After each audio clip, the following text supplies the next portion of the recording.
In theory of computation में हम Turing machine start करने वाला है और सभी को ये इम्पॉर्टेंट इन्फॉर्मेशन है। जो हम इतने सारे टॉपिक्स पढ़ते हैं ना थियरी ऑफ कंप्यूटेशन में, हम मेन जो फोकस करेंगे ट्यूरिंग मशीन के ऊपर। क्यों?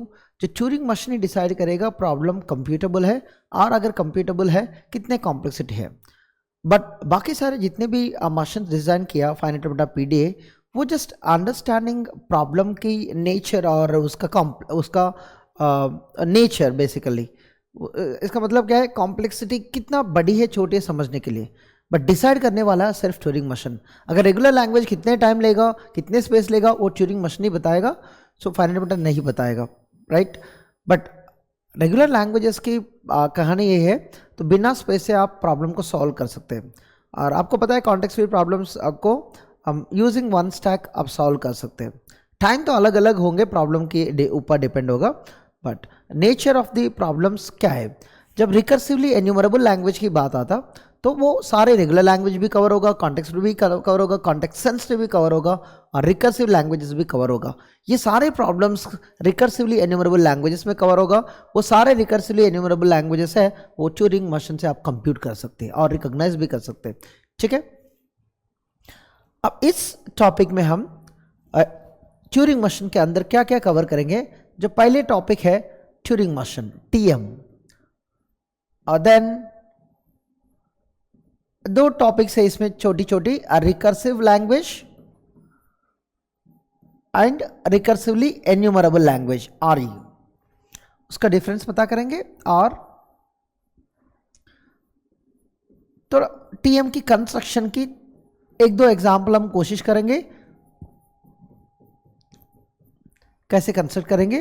और फोर्थ है क्लोजर प्रॉपर्टीज होता है ना, जो इंपॉर्टेंट क्लोजर प्रॉपर्टीज है वो बात करेंगे हम यहाँ पर, जो एग्जाम के लिए इंपॉर्टेंट है। क्लोजर प्रॉपर्टीज दोनों के लिए, रिकर्सिव के लिए और रिकर्सिवली एन्यूमरेबल लैंग्वेजेस दोनों के लिए हम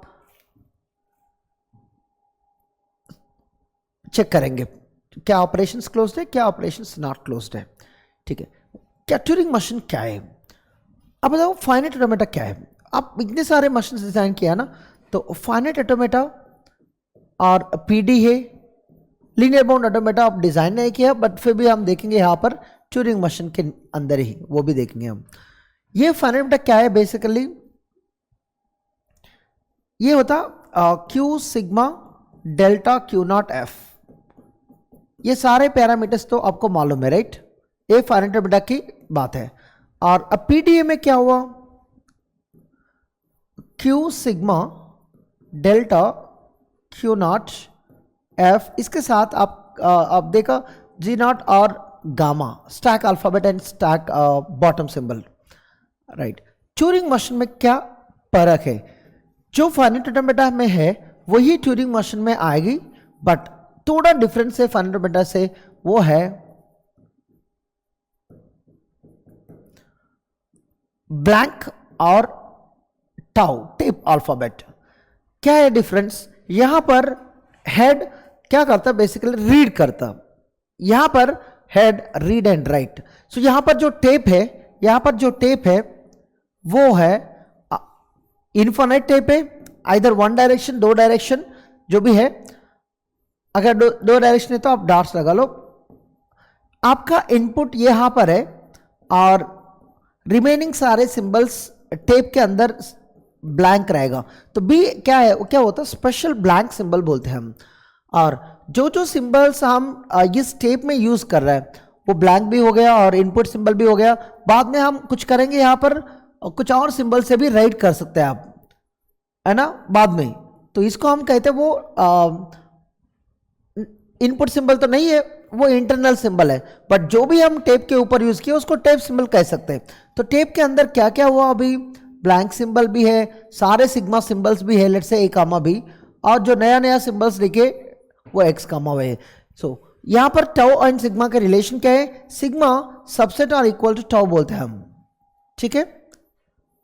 जो सिग्मा में है वो टाउ में भी दिखेगा, टाउ में एक्स्ट्रा सिंबल्स भी हो सकता, वो आपके राइट के फीचर के ऊपर डिपेंड होता। क्यों? आप ए रीड किया, अगर नया सिंबल से राइट किया तो नया सिंबल भी टेप अल्फाबेट में ऐड होगा, ठीक है। और ये तो ऑलरेडी पता है आपको, स्टैक है, ये स्टैक के रिलेटेड सिंबल से है, राइट। अब ये finite automata PDM Turing machine में क्या डिफरेंस है? फाइनाइट ऑटोमेटा में क्या है, ये जो टेप है ना, ये जो टेप है इसमें हेड सिर्फ वन डायरेक्शन में ज्यादा, टेप में सिर्फ रीड कर सकते, राइट नहीं कर सकते, बट यहां पर डायरेक्शन दोनों साइड जाएगा, इस तरफ राइट और लेफ्ट आप डिसाइड करो, तो आप राइट जाने तो राइट जा सकते, लेफ्ट जाने तो लेफ्ट भी जा सकते। तो ये एडिशनल फीचर है, यहां पर राइट फीचर भी दिया, या राइट फीचर दिया, या राइट फीचर नहीं था, और इसमें हेड दोनों डायरेक्शन जा सकते हैं, इसमें सिर्फ एक ही डायरेक्शन जाएगा, रिमेनिंग जो भी फाइनाइट कंट्रोल सब कुछ है वो सिमिलर है। ये है finite automata and Turing machine के डिफरेंस, ठीक है। अब क्या होता, ट्यूरिंग मशीन डेफिनेशन क्या है, जो ट्यूरिंग मशीन है उसकी डेफिनेशन क्या है? इट रिकॉग्नाइजेस और क्या बोलते हैं, accepts recursively enumerable language, recursively enumerable language और रिकर्सिवली एन्यूमरेबल सेट, हम एक कह सकते हैं आरजी, ठीक है। ये एक्सेप्ट भी कर सकता, आपको चाहे तो ये एन्यूमरेट भी कर सकता, इट कैन एन्यूमरेट ऑल्सो, आपको चाहिए तो, है ना। वेरी पावरफुल मशीन है Turing machine. It can also enumerate recursively enumerable language, तो ये एक्सेप्ट भी कर सकता और एन्यूमरेट भी कर सकता, आप जैसे डिजाइन किया वैसे ही काम करेगा, ठीक है। और ये जो ट्यूरिंग मशीन है दो टाइप होता, एक है डिटर्मिनिस्टिक ट्यूरिंग मशीन है, उसका डेफिनेशन होगा Q cross tau, Q cross tau, और साथ में डायरेक्शन लेफ्ट और राइट, क्या डायरेक्शन है आपको लेना ही है। तो और एनटीएम क्या होगा, non deterministic Turing machine, Q cross sigma जगह में हमको टाउ मिलेगा, क्यों, आप नया सिंबल से भी राइट कर सकते हैं। सो टाउ अच्छा है सिग्मा से, राइट। फाइनाइट पीडीएम में आप राइट नहीं कर सकता, सिग्मा वो टेप भी, टेप एंड सिग्मा दोनों सेम है, बट यहां पर टेप में अलग सिंबल भी आप राइट कर सकते हैं, इसकी वजह से टाउ बेटर है सिग्मा से। सिग्मा पहले जब रीड कर रहे हैं सिग्मा दिखेगा, बट थोड़ी देर के बाद सिग्मा नहीं दिखेगा, टाउ दिखेगी। Q cross A Q to power में आ जाएगी, क्यों, नॉन डिटर्मिनिस्टिक नेचर है ना, ठीक है। ये है टू टाइप्स ऑफ मशीन है, और दोनों डीटीएम और एनटीएम दोनों इक्वलेंट है। अगर एक मशीन है आपके पास, दूसरे मशीन में कन्वर्ट कर सकते हैं, यहां पर डीटीएम टू एनटीएम भी कन्वर्ट होगा, एनटीएम टू डीटीएम भी कन्वर्ट होगा, ठीक है। ये इंपॉर्टेंट डेफिनेशंस है, वो जो ट्यूरिंग मशीन बारे में पता होना चाहिए आपको। अब चलते, इस ट्यूरिंग मशीन में तीन टाइप की मशीन्स होता, एक है लीनियर बाउंड ऑटोमेटा, क्या है, लीनियर बाउंड ऑटोमेटा,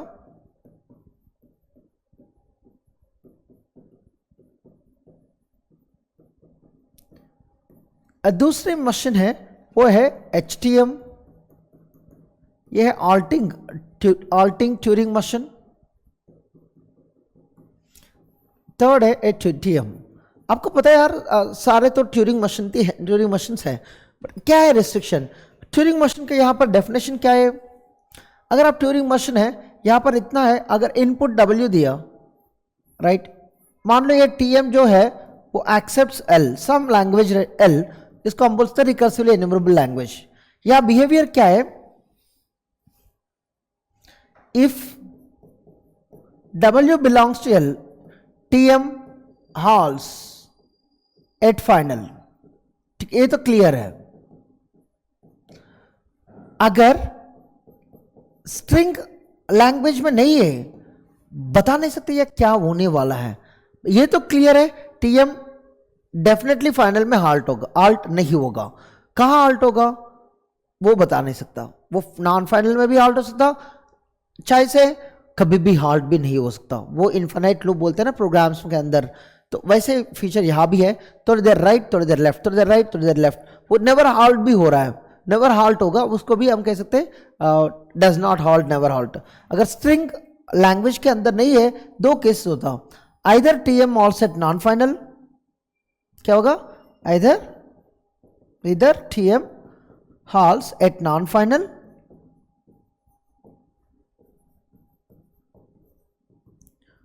और never halts, does not halt, never halts. Never halts एक केस है और TM all set non final एक दूसरा केस है।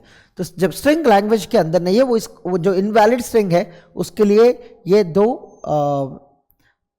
प्रॉपर्टीज है, TM all set non final और टीएम नेवर हॉल्स, ये दो केसेस पॉसिबल है। बट ये जो ट्यूरिंग मशीन है इसमें कोई और रिस्ट्रिक्शन नहीं है, टेप कितने यूज करना, ये ऐसे वाली रिस्ट्रिक्शन तो नहीं है, हमेशा ऑल्ट होना जरूरत नहीं, ऑल्ट होगा तो भी चलेगा। ये ट्यूरिंग मशीन बिहेवियर है। एचटीएम क्या होता, ये तो टीएम है, कुछ और नहीं है, ये तो टीएम है। बट प्रॉपर्टी क्या है, यहां पर कभी कभी नॉन हॉल्ट भी हो सकता, बट ये जो टीएम है दैट ऑलवेज हॉल्ट्स, क्या है, हमेशा ऑल्ट होगा। उसी मशीन को हम बोलते हैं halting Turing machine, halting Turing machine. LBA क्या है, ये जो एलबी है ये भी हॉल्टिंग ट्यूरिंग मशीन है, तो इट इज एचटीएम बोल सकते हैं आप। बट रिस्ट्रिक्शन क्या है, जो टेप है ना, वो टेप लेंथ आप इन्फिनिट यूज नहीं कर सकते, वो लीनियरली बाउंडेड होना चाहिए, है ना। इट इज एचटीएम बट क्या होगा, जो tape length is restricted, tape length is linearly bounded, you can not use, आप इन्फिनिट लेंथ यूज नहीं कर सकते, ठीक। ये तीनों है टीएम, एचटीएम, एलबीएम, तीनों ट्यूरिंग मशीन्स की है। बट थोड़ा रिस्ट्रिक्ट किया, वो रिस्ट्रिक्शन क्या है, हमेशा हॉल्ट होगा, उसको एचटीएम कहेंगे। और उसी ट्यूरिंग मशीन को एचटीएम को और थोड़ा रिस्ट्रिक्ट किया, वो जो टेप लेंथ है, यहाँ पर नॉन लीनियर लेंथ भी यूज कर सकते टेप को। अगर मान लो आपका स्ट्रिंग लेंथ लेट से n, यहाँ पर 2n, 3n, 4n इतना यूज कर सकते हैं, but n square, n cube, exponential use नहीं कर सकते, वो एचटीएम यूज कर सकते हैं। टीएम का तो कोई रिस्ट्रिक्शन नहीं है, ठीक है। यहाँ पर रिस्ट्रिक्शन हमेशा ऑल्ट होगा, यहाँ पर रिस्ट्रिक्शन हमेशा ऑल्ट तो होगा, बट उसके साथ जो टेप लेंथ है वो लीनियरली बाउंड होना चाहिए, ठीक है। जो एलबीए एक्सेप्ट होगा वो है, अगर कोई पूछे लैंग्वेज एक्सेप्ट बाय एलबीए क्या होगा, वो है कॉन्टेक्स्ट सेंसिटिव लैंग्वेज। ये लैंग्वेज एक्सेप्ट बाय एचटीएम क्या होगा, राइट। आप इज जगह से अच्छा आप इक्वलेंट का हो, बेस्ट होंगे। इक्वलेंट क्या होगा, रिकर्सिव लैंग्वेज, इसी को कहते हैं हम डिसाइडेबल लैंग्वेज, ठीक है, इसी को कहते हैं हम डिसाइडेबल, दूसरा नाम है। और ये क्या है, लैंग्वेज एक्सेप्टेड बाय टीएम हमेशा इक्वलेंट टू क्या होगा, आरई लैंग्वेज, आरई लैंग्वेज,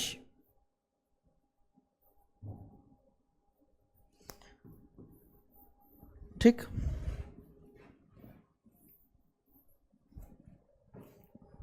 अब चलते recursive versus recursively enumerable language. यहां दो लैंग्वेजेस है ना, एक है रिकर्सिव है, सेट लैंग्वेज दोनों है बोल सकते हैं, और दूसरा है रिकर्सिवली एन्यूमरेबल सेट, आरई सेट। डिफरेंस क्या होता, दोनों में डिफरेंस क्या है, एनीवन, क्या होगा। फर्स्ट जो है, जो रिकर्सिव सेट है वो है टीएम एक्सेप्ट करेगा, उसको भी टीएम एक्सेप्ट करेगा, बट कैसे टाइप के टीएम है, वो हमेशा हॉल्ट होता। तो रिकर्सिव सेट क्या है, हमेशा आप ऑल्टिंग ट्यूरिंग मशीन से डिजाइन कर सकते हैं, इसको एक्सेप्ट कर सकते हैं। तो रिकर्सिव सेट क्या होगा, एचटीएम एक्सेप्ट्स रिकर्सिव सेट, ऐसा नहीं है टीएम एक्सेप्ट नहीं होगा, क्या टीएम भी एक्सेप्ट करेगा, बट एचटीएम एक्सेप्ट होगा मतलब टीएम भी एक्सेप्ट होगा। यहां जो टीएम एक्सेप्ट करेगा वही, उसी को बोलते हैं हम recursively enumerable set. Language accept by TM is called as recursively enumerable set, right. दोनों का डिफरेंस तो समझ में आ रहा है, जो टीएम एक्सेप्ट करेगा ये TM that always also accept करेगा। और सेकंड पॉइंट, यहां टीएम एन्यूमरेट्स, इसको भी एन्यूमरेट कर सकता है टीएम, बट कैसे एन्यूमरेट करेगा, इन लेक्सिकोग्राफिकल ऑर्डर। क्या ऑर्डर है, लेक्सिकोग्राफिकल ऑर्डर,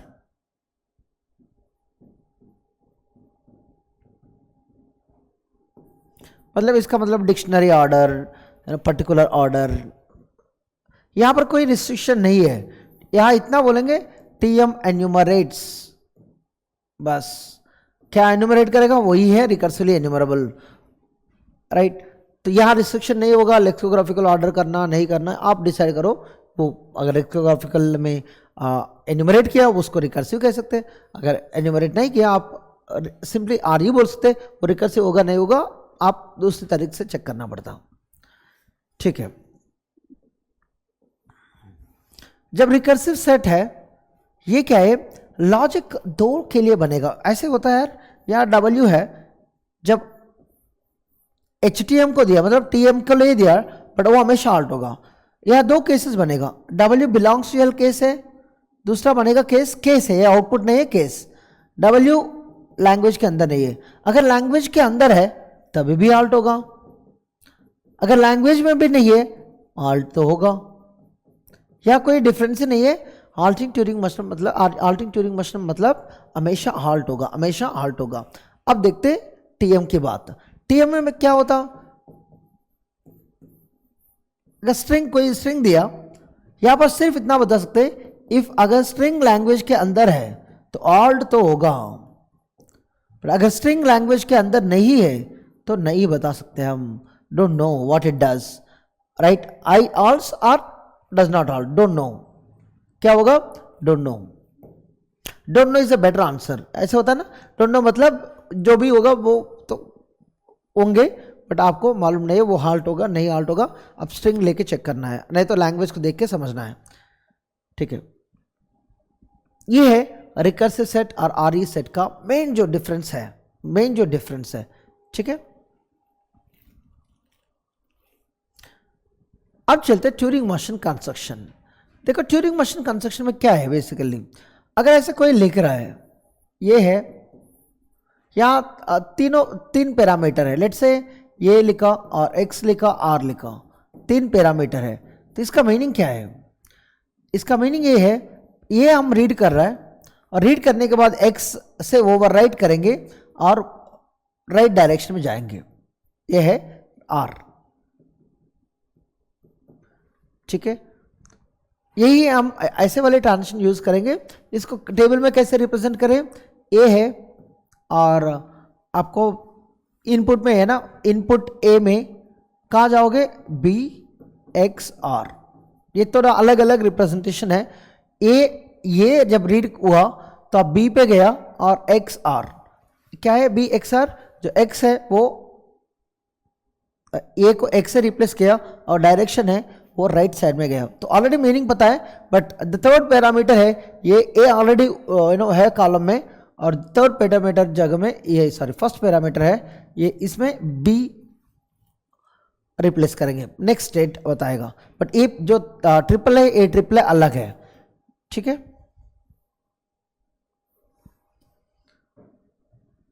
फाइन, ये है हम कॉन्सेप्ट याद रखेंगे ट्यूरिंग मशीन कंस्ट्रक्शन करने से पहले। तो अब स्टार्ट कर लेते हैं ट्यूरिंग मशीन की कंस्ट्रक्शन।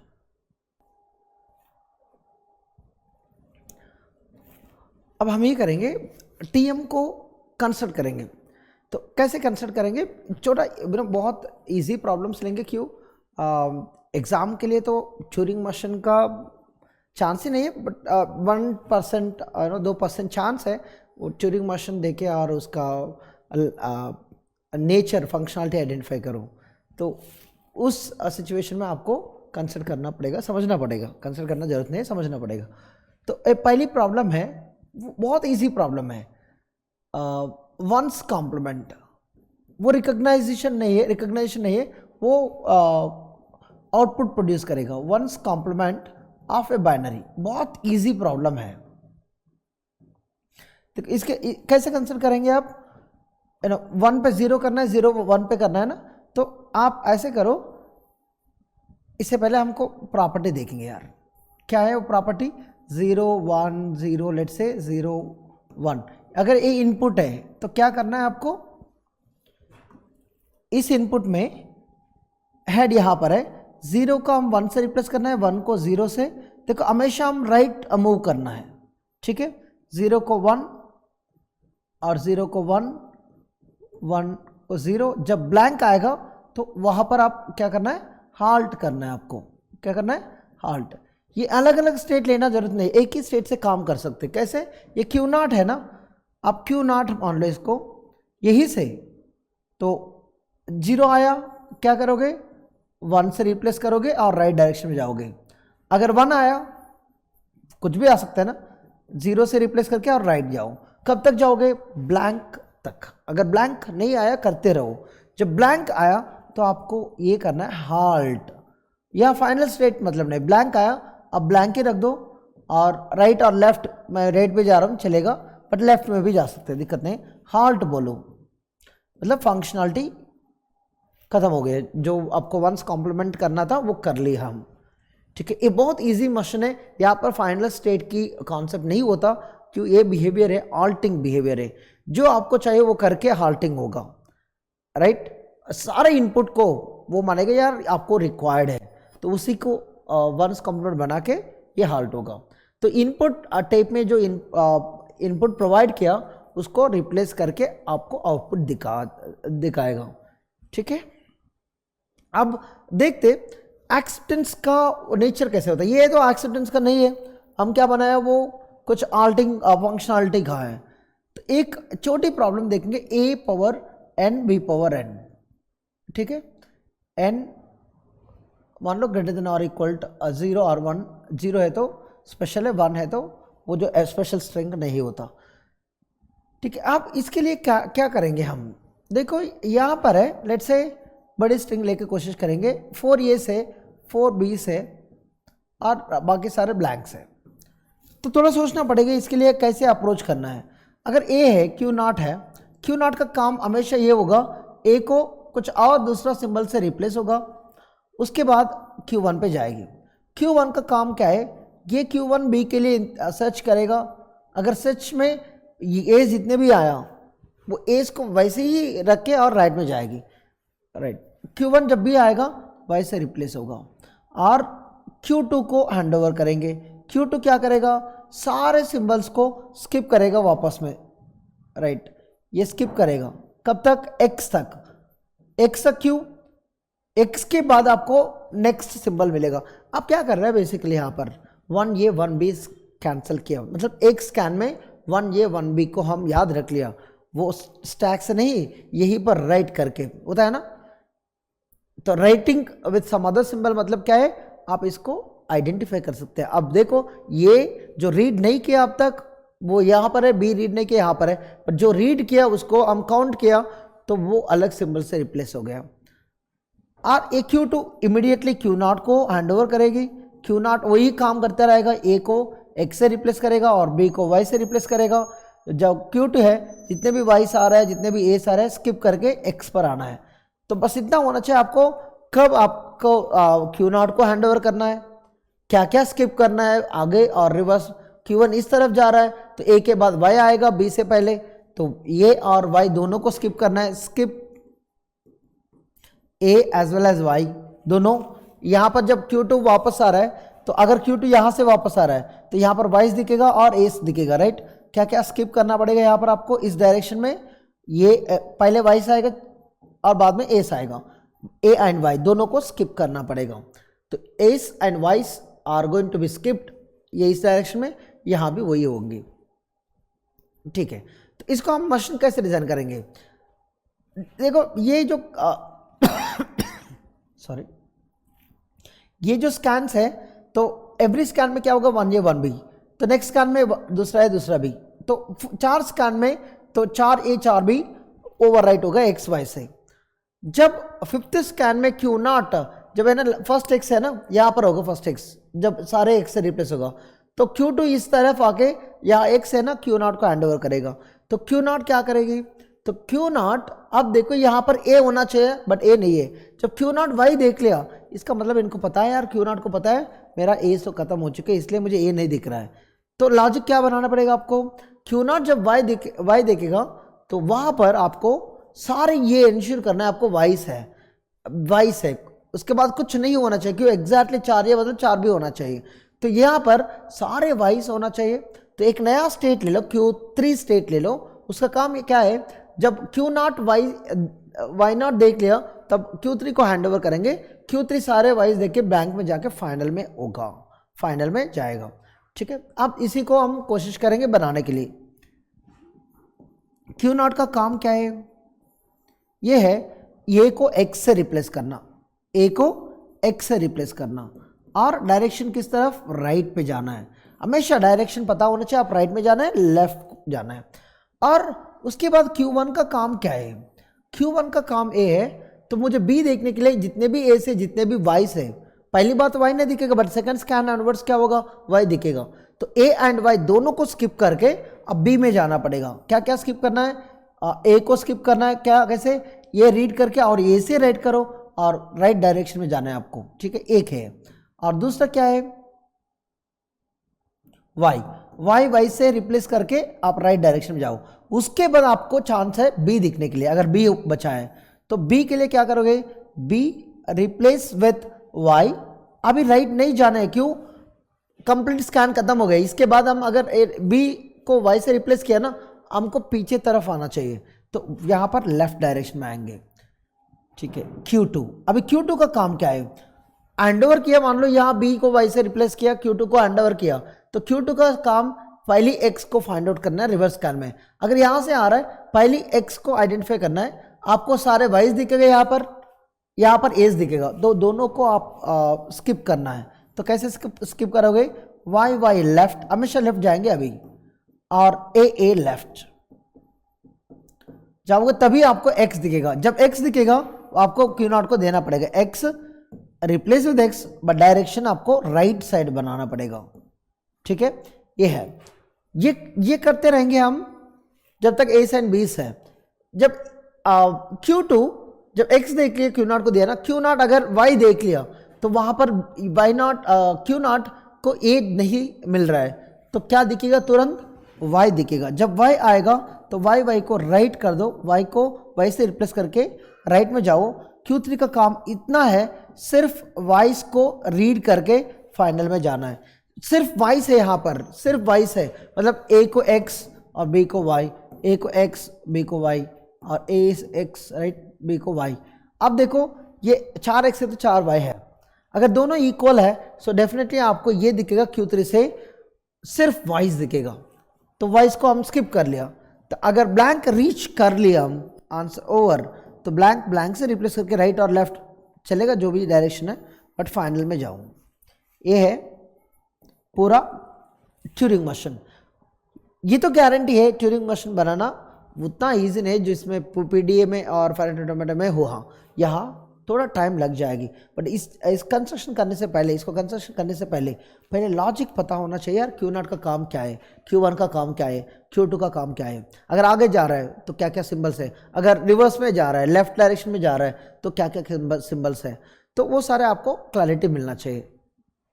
ठीक है, ये है ट्यूरिंग मशीन कंस्ट्रक्ट करने की तरीक। पर एग्जाम के लिए ये बहुत इंपॉर्टेंट तो नहीं है आपको कंस्ट्रक्ट करके टाइम वेस्ट करना, वो मेरा वो इंटेंशन नहीं है। इंटेंशन यही है, अगर आपके सामने कोई ट्यूरिंग मशीन दिया है तो आप आइडेंटिफाई कर सकते क्या, वो कोशिश करो। वहाँ पर आपको टाइम लगेगी, तो यहाँ पे है ना वो लेफ्ट राइट दोनों तरफ मूव कर सकते, तो आपको पूरा ट्रैक करना है। ठीक है, अब इस ट्यूरिंग मशीन में छोटा इंपॉर्टेंट क्लोजर प्रॉपर्टीज देखेंगे। क्लोजर प्रॉपर्टीज होता है ना, क्लोजर प्रॉपर्टीज।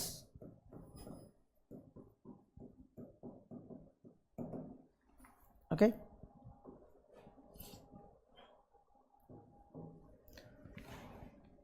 मेन जो इंपॉर्टेंट क्लोजर प्रॉपर्टीज है फॉर रिकर्सिव लैंग्वेजेस के लिए देखेंगे।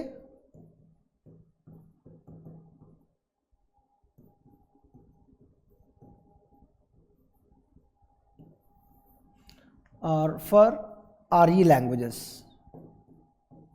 ठीक है,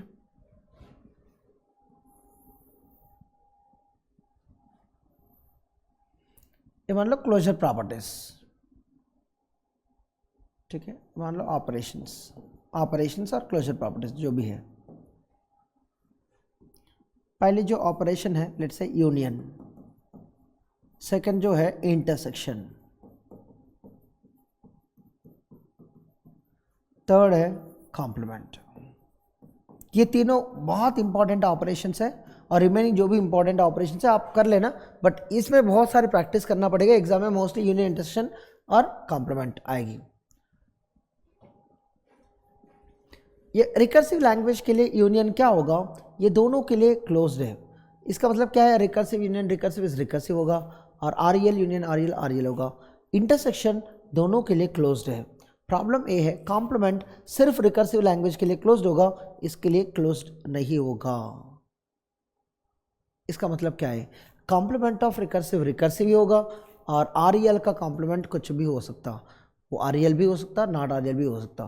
तो ये प्रॉपर्टीज आपको बहुत अच्छा से समझ में आना चाहिए, तो उसके लिए हम बहुत प्रैक्टिस करेंगे। अभी देखो आपको आंसर बताना पड़ेगा फटाफट। पहली पॉइंट है आरईसी यूज किया, मान लेना आप रिकर्सिव लैंग्वेज, तो मैं एक शॉर्ट फॉर्म बता रहा हूँ। आरईसी मतलब recursive language, okay, recursive language. अगर मैं आरई यूज किया तो मान लेना ये recursively enumerable language, recursively enumerable language, ठीक है। तो REC1 यूनियन REC2 क्या होगा, ठीक है। सेकंड, अगर REC है यूनियन एक रेगुलर लैंग्वेज यूज किया, क्या होगा। 3, REC1 है यूनियन फाइनेट लैंग्वेज को यूज किया और REC1 है यूनियन RE1 लेट से। जब REC एक ही बार यूज करें, ये 1 भी जरूरत नहीं है, 1 को भी हटा सकते हैं आप, ठीक है। ये 1 इंपॉर्टेंट ही नहीं है,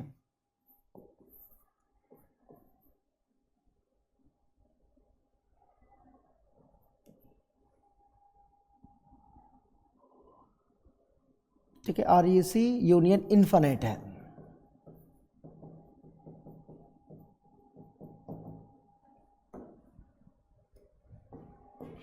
क्या क्या आप आंसर दे सकते हैं अभी। रिकर्सिव यूनियन रिकर्सिव इज हमेशा रिकर्सिव है, ऐसे क्यों, because it's closed under union operation. Recursive set of recursive languages closed under union. Now recursive union regular क्या होगा, रेगुलर में क्या डिपेंडेंसीज नहीं रहेगा और रिकर्सिव में कुछ भी हो सकता, तो ये है रिकर्सिव बनेगा। But nature of the languages को देखना पड़ेगा, ऐसे नहीं है रेगुलर नहीं होगा, रेगुलर भी हो सकता, बट रिकर्सिव हमेशा होगा, बट मे और मे नॉट रेगुलर, वो भी आपको पता होना चाहिए, मे और मे नॉट रेगुलर।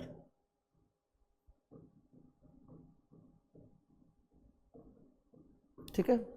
और रिकर्सिव यूनियन फाइनेट, ये तो क्लियर है, रिकर्सिव फाइनेट होगा नहीं होगा वो अलग बात है, क्यों, एवरी फाइनेट तो ऑलरेडी रिकर्सिव है, तो हो सकता है फाइनेट यूनियन फाइनेट भी कर रहा होगा, बट हमेशा नहीं होता ना। तो हम इतना बोलेंगे रिकर्सिव मे और मे नॉट फाइनेट, रिकर्सिव मे और मे नॉट फाइनेट।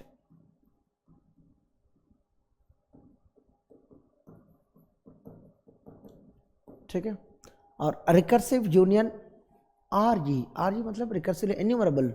तो अब देखो यहाँ पर आंसर इस किस में रहेगा, आंसर यहाँ पर तो ये RE है, तो इनवैलिड स्ट्रिंग के लिए आप कुछ डिज़ाइन करना जरूरत नहीं है, बट जब ट्यूरिंग मशीन होगा हम उस लैंग्वेज को कहेंगे RE। बट यूनियन रिकर्सिव से किया तो कुछ भी हो सकता, बट हमेशा तो RE होगा।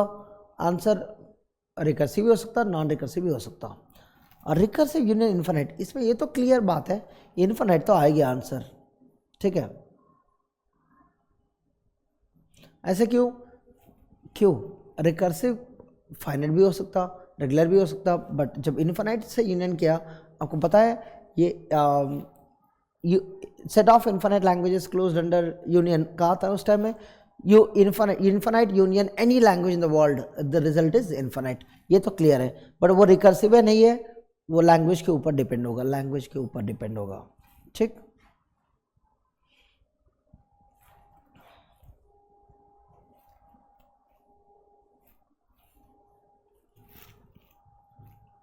अब चेक कर लेते RE1 union RE2, focus on RE1 union RE2, RE languages, and RE recursively enumerable union, let's say finite. क्या होता? RE union infinite set. 9. RE union regular.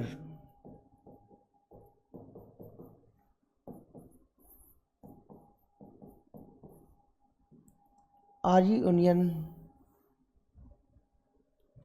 Recurs तो कर लिया हम ऑलरेडी, राइट? मान लो CFL,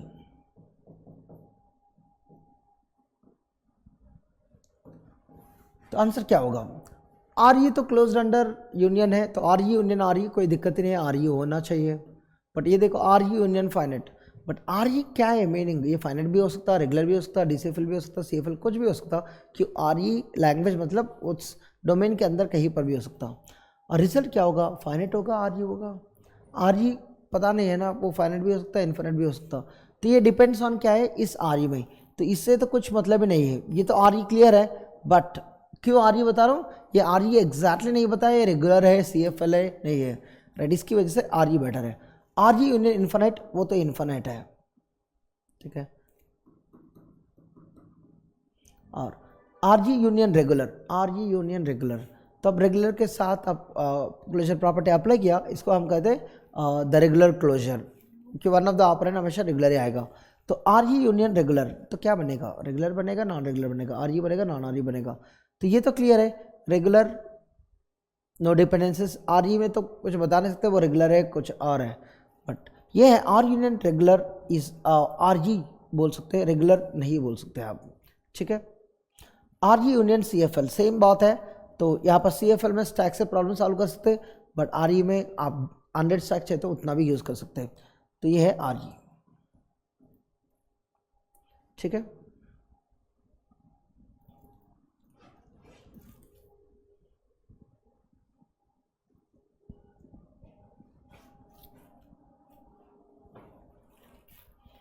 अब चलते हैं इंटरसेक्शन में।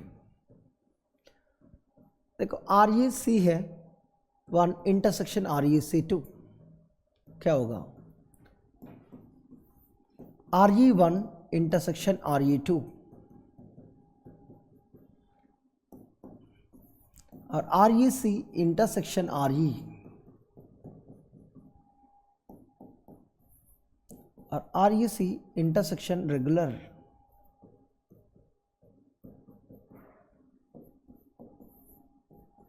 REC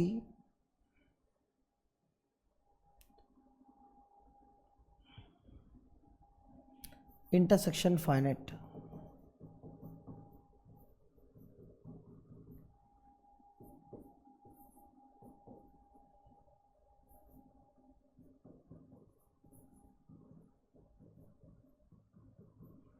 ठीक है। कोशिश करो जल्दी आंसर करने के लिए, कोशिश करो जल्दी आंसर करने के लिए।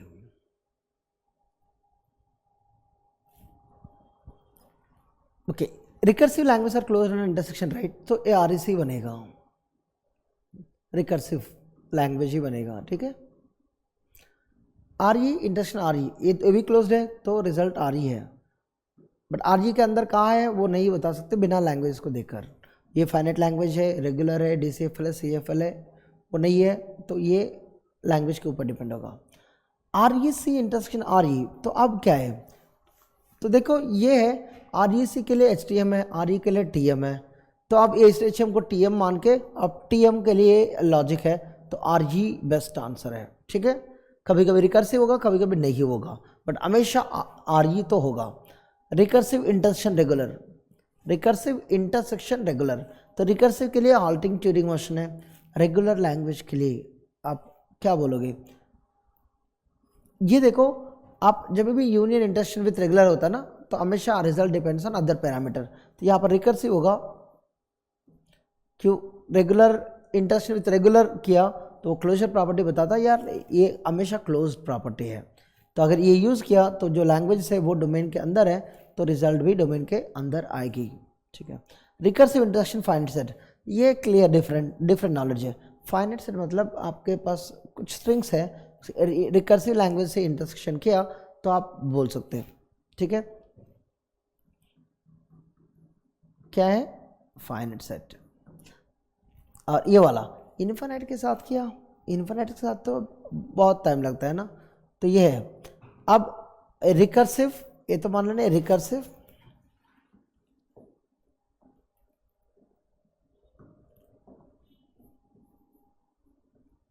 रिकर्सिव इंटरसेक्शन इनफाइनाइट, तो कोई रिलेशन है क्या? तो इनफाइनाइट इंटरसेक्शन रिकर्सिव कोई रिलेशन बनेगा क्या?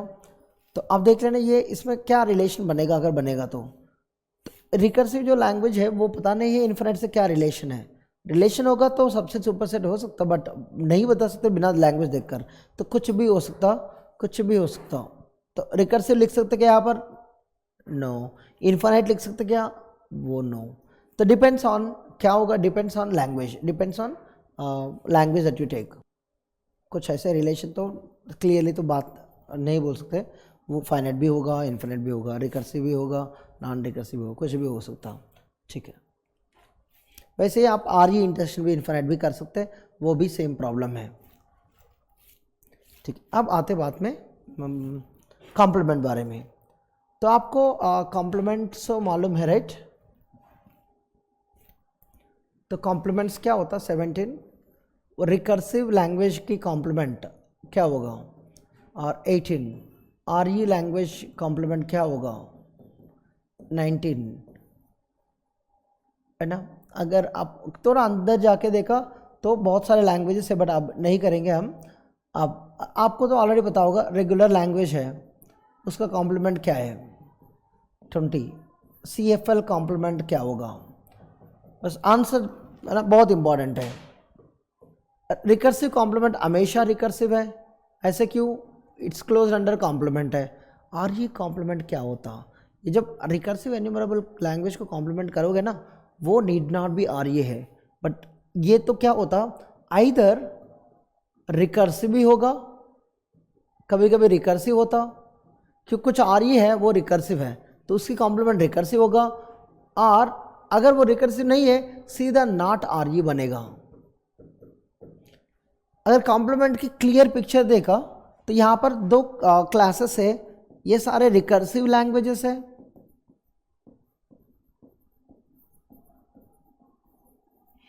ये सारे रिकर्सिव लैंग्वेजेस है, और जो बाहर है आर ई लैंग्वेजेस है, आर ई एल्स है। अब देखो ये जो लैंग्वेज है लेट्स से एल, उसकी कॉम्प्लीमेंट ए ही पे दिखेगा आपको। अगर ये जो लैंग्वेज लेट्स से ए, इसकी कॉम्प्लीमेंट सीधा बाहर जाएगी, तो इसका मीनिंग क्या है? जो आर ई एल्स है उसमें कुछ लैंग्वेजेस कॉम्प्लीमेंट वहीं पर है, आर ई एल के अंदर है, बट इस लैंग्वेजेस भी आर ई एल्स है, उसके कॉम्प्लीमेंट बाहर जा रहा है। तो वहाँ पर आर नॉट आर ई क्यों आया? तो जो लैंग्वेजेस यहाँ पर है ऊपर रिकर्सिव में है, रिकर्सिव क्लास में है, वो आर ई एल के अंदर है, तो वो है कॉम्प्लीमेंट्स बाहर जाएगी। ऐसे क्यों? यहाँ पर द लॉजिक दोनों के लिए नहीं होता। यहाँ पर लॉजिक सिर्फ वैलिड के लिए होता है, इनवैलिड के लिए नहीं होता। जब कॉम्प्लीमेंट करोगे वो वैलिड के लिए लॉजिक नहीं होता, ठीक है, जो भी है। और रेगुलर कॉम्प्लीमेंट हमको पता है रेगुलर है। सी एफ एल का कॉम्प्लीमेंट नीड नॉट भी सी एफ एल होता, बट हमेशा सी एस एल होगा। तो सी एस एल होगा तो रिकर्सिव भी बोल सकते हैं, आर ई भी बोल सकते हैं, आप जो भी करना है बोल सकते हैं, रिकर्सिव भी बोल सकते हैं और आर ई। एग्जाम में ऑप्शन के ऊपर डिपेंड होता है क्या चूज करना है, ठीक है। अगर सी एस एल नहीं है तो रिकर्सिव भी नहीं है, आर ई चूज करना पड़ेगा आपको, ठीक है। ऐसे हम जाएंगे। अगर तीनों ऑप्शन है, अब एम एस क्यू भी होगा, अगर स्ट्रिक्ट आंसर है सी एस एल, ठीक है। ये है इंपॉर्टेंट क्लोजर प्रॉपर्टीज है। रिमेनिंग आपको पता है यार, बहुत सारे कंकैटनेशन, रिवर्सल, ऐसे बहुत सारे क्लोजर प्रॉपर्टीज है, तो उसको भी आप चेक करना पड़ेगा, क्लोजर प्रॉपर्टीज स्पेशली, ठीक है।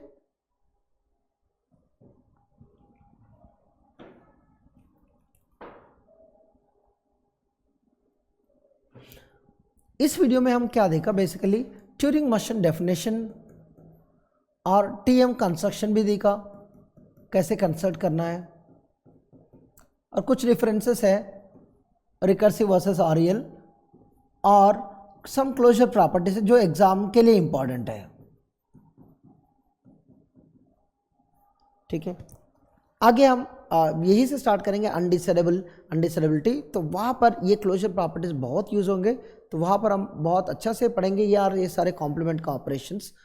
चलो अनडिसाइडेबिलिटी टॉपिक, उसमें पूरा ट्यूरिंग मशीन की डिसीजंस की बात करेंगे। ठीक है, thank you so much for watching this video, take care, bye bye.